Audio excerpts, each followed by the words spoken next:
Ce mardi 29 août à Paris, Oshii a été aperçue à un événement au Grand Rex en compagnie de sa compagne Gia. Un duo complice, alors que la chanteuse vient de se confier sur son passé sentimental dans une interview accordée à l'Op.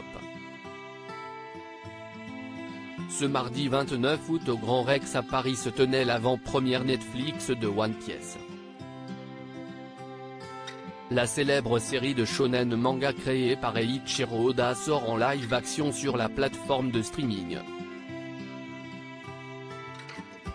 Autrement dit, il s'agit d'une adaptation en prise de vue réelle. Un événement auquel a notamment été aperçu l'artiste Oshii, qui était paré d'une tenue très originale. Celle-ci était notamment composée d'une veste en cuir très large, associée à une chemise, des lunettes de soleil teintées ainsi qu'un chignon atypique, celui que la chanteuse a l'habitude de porter. Elle était accompagnée de sa manageuse Gia Martinelli, qui est également son amoureuse depuis plusieurs années. Cette dernière semblait quant à elle davantage en adéquation avec le thème que Oshii puisqu'elle portait une veste rose ainsi qu'une capuche à oreilles qui rappelle l'univers des mangas. A noter qu'une queue de plusieurs mètres s'est rapidement formée autour du Grand Rex. Cette avant-première était visiblement très attendue dans la capitale.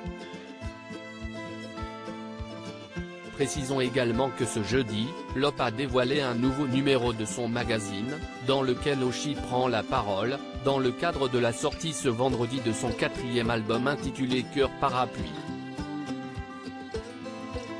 L'artiste de 26 ans est notamment revenu pour nos confrères sur son rapport à la drogue, thème qui est abordé dans ses chansons.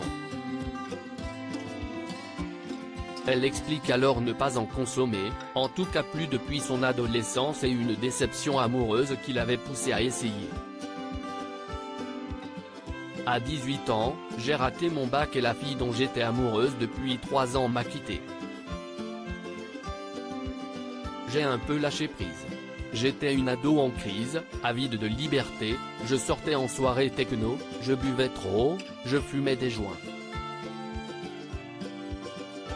J'ai alors commencé à faire des crises d'angoisse, raconte-t-elle, alors qu'elle revient également dans cet entretien sur le cyberharcèlement homophobe dont elle a été victime il y a 3 ans. Oshii a en effet été menacée sur les réseaux sociaux et bien au-delà pour son baiser lors des victoires en 2020, rappellent nos confrères. Elle a alors porté plainte pour harcèlement moral en meute, menaces de mort et de viol, injures aggravées et provocation à la haine. Sans oublier qu'elle a aussi été victime du dérapage du chroniqueur Fabien Lecoeuvre qui a déclaré publiquement la trouver effrayante physiquement. Mais malgré tout cela, Oshii continue à avancer, avec la sortie de son nouveau projet. Son couple semble également très solide. Une sacrée force de caractère de la part de la jeune femme.